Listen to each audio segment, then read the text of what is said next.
পুরুষ সহজেই সব কিছু ভুলতে পারে না, পুরুষের অ্যাটাচমেন্টটা পুরুষ খুব সহজেই ওভারকাম করে উঠতে পারে না। আপনি পাবনায় জানতো, দেখেন তো কয়টা নারী আর কয়টা পুরুষ আছে। আপনি বেশিরভাগ পুরুষ পাবেন যারা কোনো মানুষকে পছন্দ করেছিল, ভালোবেসেছিল, ধোঁকা খেয়ে আজকে মেন্টালি সিক হয়ে গেছে, ঠিক কিনা বলেন?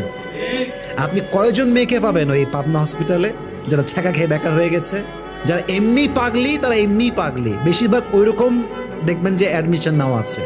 কিন্তু বেশিরভাগ যুবক কিংবা বেশিরভাগ পুরুষ পাগল হয়েছে এই ইস্যু কেন্দ্র করে, অমুকে ধোকা দিয়ে দিয়েছে, অমুকে ছেড়ে দিয়েছে, অমুকের সঙ্গে সংসার ছিল, সংসার ভেঙে গিয়েছে। বেশিরভাগ ক্রাইসিসটা হচ্ছে এরকম।